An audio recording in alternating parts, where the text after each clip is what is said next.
rekam baik-baik ini, catat baik-baik, rekam ini, ya, nggak ada di sejarah. Setelah keluar dari Sukamiskin, Bung Karno itu tidak diizinkan kemana-mana oleh Belanda. Ke Surabaya nggak boleh, ke Kediri nggak boleh, Jawa Timur nggak boleh, Madura nggak boleh, Jawa Tengah nggak boleh. Tahu siapa yang selamatkan Bung Karno pada waktu itu? Yang selamatkan Bung Karno pada waktu itu adalah, dan berhasil nego sama Belanda itu adalah Muhammad Husni Tamrin, anak Betawi, ya, keturunan Habaib. Habib itu, ya, Habaib, cuman dia menyembunyikannya, gitu ya, agar dulu kan ada situasi lah yang kurang menyenangkan, ya, dianggap pro sana pro sini, gitu ya. Saudara sekalian yang dimuliakan Allah, tahu nggak kita pada waktu itu Muhammad Husni Tamrin jabatannya Volksraad. Volksraad itu ketua MPR DPR zaman Belanda dulu. Nah, Haji Muhammad Husni Tamrin inilah yang kemudian menyelamatkan Bung Karno. Dan tahu nggak di mana Bung Karno dititipkan? Bung Karno tidur di rumah Habib Ali bin Abdurrahman Al-Habsyi Kuitang. Beliau tinggal di sana selama 4 bulan. Ini sejarah mesti mencatat ini. Ya, para habaib itu perannya sampai kayak begitu dengan kemerdekaan. Jangan macam-macam gitu loh. Jangan curiga lagi sama ulama. Jangan curiga lagi sama kiai sama habaib.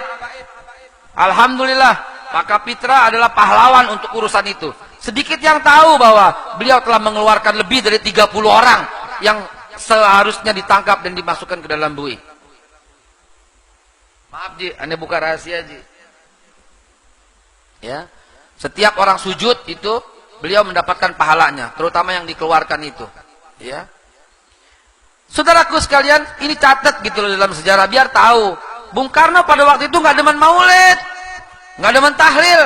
Uang dia dibesarkan, kalau sekarang Wahabi lah begitu ya. Beliau berguru sama Habib Ali bin Abdurrahman Al-Habsyi, sehingga dia demen pakai sarung. Bahkan atas jasa Habib Ali bin Abdurrahman Al-Habsyi yang berhasil menyampaikan ke Bung Karno, maulid diadakan di istana, dilanjutkan oleh Pak Harto, dilanjutkan oleh Pak Habibie, dilanjutkan oleh Pak Habibie siapa? Gus Dur, dilanjutkan oleh habis Gus Dur siapa? SBY.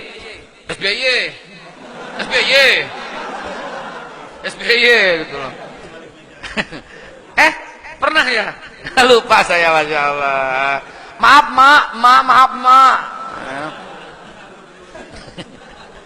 Ya, SBY. Lalu kemudian sampai sekarang tuh jasanya Habib Ali bin Abdurrahman Al-Habsyi yang membuat maulid di istana pada waktu itu. Dan karena Bung Karno yang pada waktu akhirnya suka dengan maulid. Nah, ini membekas pada jiwa Bung Karno. Jadi antum ketahui setiap apapun Bung Karno pasti minta nasihat dari Habib Ali bin Abdurrahman Al-Habsyi, guru utamanya. Sehingga jasa Habib Ali bin Abdurrahman Al-Habsyi terhadap kemerdekaan luar biasa.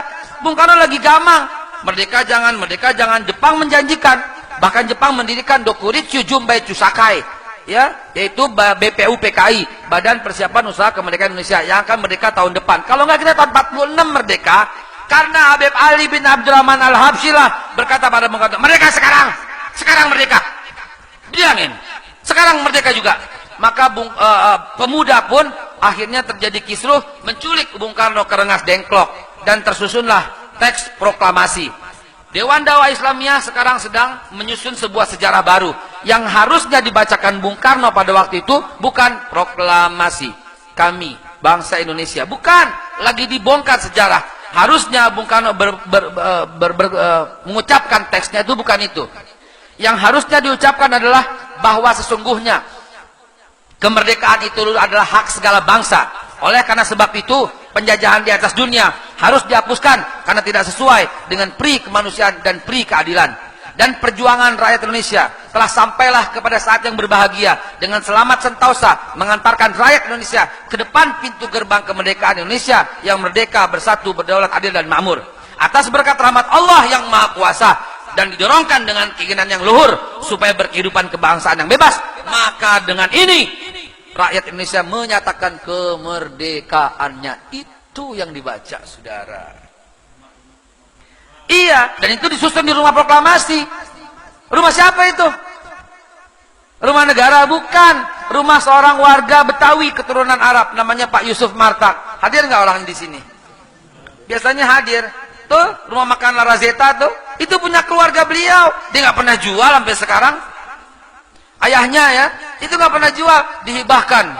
Loh, banyak yang berjuang selain dua organisasi itu. Dan belum cukup sampai di sana ceritanya, saudara. Ketika Habib Ali bin Abdurrahman Al-Habsyi memaksa Bung Karno untuk merdeka sekarang, maka Bung Karno ini pagi-pagi naik sepeda ontel dari Jenderal Urip ke Kuitang. Untuk apa? Untuk membacakan teks itu loh. Pagi-pagi minta restu. Bener nggak nih? Bener. Kami doa dari sini. Solawat nggak berhenti. Solawat mengiringi. Kan Bung Karno terlambat. Dari jam 7.30 dibacain jam 10.30. Dia ke rumah gurunya dulu. Dia ke rumah Habib Ali bin Abdurrahman Al-Habsyi dulu untuk apa? Untuk konsultasi. Jadi merdeka tuh di tangannya beliau berdua gitu loh. Jarang ini sejarah. Tuh ada catatannya di Arsip Nasional juga ada. Tuh keluarganya masih ada sebagai saksi. Ibu Inggit itu nginep 4 bulan di rumahnya Habib Ali bin Abdurrahman Al-Habsyi. Dan Habib Ali mengutus utusannya ke proklamasi untuk lihat, untuk pengen tahu apa nih yang dibacain dan apa warna benderanya. Cuma satu yang ditanya. Begitu kembali utusannya, apa warna benderanya? Tahu nggak dijawab apa? Benderanya Habib warna merah sama putih. Langsung Habib Ali bin Abdurrahman Al-Habsyi naik lagi mimbar di Masjid Kuitang dan dikumpulkan semua masyarakat, karena pada hari itu persis hari Jumat tanggal 17 Agustus 1945. Apa isi khutbahnya? Hari ini Indonesia sudah merdeka. Kalau kalian sudah bangsa yang merdeka, maka kibarkan warna merah putih di mana saja Anda bisa. Habib Ali langsung cari warna kain merah warna putih, dikumandangkan di seluruh jalan Bunga, jalan Kuitang, jalan Tanda Tinggi, kalau sekarang jalan Senen, itu berkibar semua warna bendera merah putih. Dilihat sama Guru Mansur di Jembatan 5 dengar kabar, waduh udah merdeka, maka Guru Mansur cari warna bendera merah sama putih, kemudian diikat di masjidnya yang tinggi, warnanya bendera merah sama putih. Di Bidara Cina, Habib Salim bin Ahmad bin Jindan juga mengumpulkan semua orang, dikumpulkan sama Habib Ali bin Habib Ali bin Salim bin Jindan, dikumpulkan semua, kumpul. Sekarang kita udah merdeka, kita harus kibarkan warna bendera merah sama putih. Jadi warna bendera merah sama putih ada di dada para habaib, ada di dada para ulama, ada di dada para kiai. Jadi jangan curiga, kita cinta tanah air lebih cinta daripada orang-orang yang mengaku cinta Indonesia. Orang-orang yang mengaku cinta Indonesia, diam mulutnya 1000 bahasa. Ada orang Cina yang korupsi 35 triliun, tapi rajin nyinyir dengan cat Habib yang penuh fitnah. Tapi dengan mengumandangkan cinta Indonesia. Lo kalau cinta Indonesia, lo nyinyir dong. 35 triliun itu dibawa kabur.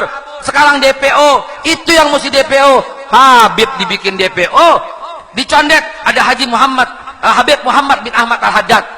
Tempat kami belajar, tempat saya belajar alif bata sama beliau.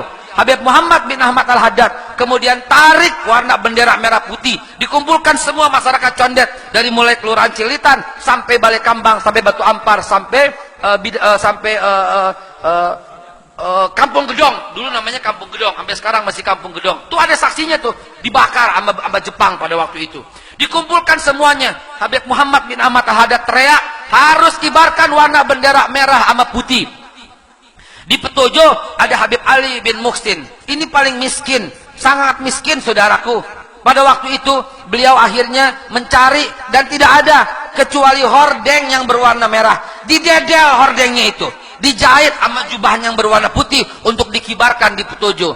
Di Menteng ada Guru Romli. Guru Romli juga begitu dikumpulkan semua. Di Cipete ada Guru Naim. Guru Naim juga mengumpulkan semuanya. Di Kampung Melayu ada Ki Haji Thohir Rohili yang punya At-Tahiriyah. Dikumpulkan semua santrinya. Di Bukit Duri ya ada Abdullah Syafi'i, Kiai Haji Abdullah Syafi'i. Dikumpulkan semua muridnya ini, dikumpulkan semua untuk menyiarkan warna bendera merah sama putih. Di Mangga 2 ada Habib Alwi Jamalul Lail. Habib Ali Jamalul Lail mengumpulkan semuanya dan orang yang paling dicari sama Jepang pada waktu itu. Di Bekasi ada Kiai Haji Nur Ali. Dia kumpulkan semua. tanggal 16 bulan Agustus, sehari setelahnya Jepang marah, Jepang jengkel, dicari itu semua tuh para pelaku-pelakunya, dari mulai Habib Muhammad, Habib Ahmad, Habib Salim, Habib Ali, dicari semuanya, dicari, dikumpulkan, ditangkep-tangkepin, disetrum, dipenjara, dipopor. Palanya Habib Ali bin Abdurrahman Al-Habsyi itu bocor berdarah-darah, nggak putus darahnya sampai dia kembali ke Kuitang, saudara. Ini ulama, ini para habaib yang ikut berjuang, dan setelah di black dadanya semuanya pasti ada warna bendera merah sama putih. Takbir, takbir. Jangan lagi curiga, saudaraku, dengan kiai. Jangan lagi curiga sama ulama. Warna bendera merah sama putih ada di dada kami, saudara. Sampai hayat di kandung badan kami paham, kami ngerti gitu loh, bahwa mempertahankan NKRI bagian daripada jihad. Hanya habaib, kiai, ulama dan umara pada zaman itulah yang mengumandangkan fatwa jihad untuk melawan Belanda dan Jepang. Yang lain tidak bersuara apapun. Silahkan coba cari mana ada suara dari mereka, saudaraku. Karena itu jangan lagi curiga sama ulama, jangan lagi curiga sama kiai, jangan lagi curiga sama habaib. Mereka adalah para pejuang, pahlawan tanpa tanda jasa. Kalau tidak ada mereka, kemungkinan besar kita belum merdeka, saudaraku. Karena itu, mulai sekarang jaga yang empat, kaki jadi kepala, kepala jadi kaki, nggak boleh lepas. Pertama, Al-Quranul Karim. Yang kedua, hadis Nabi SAW.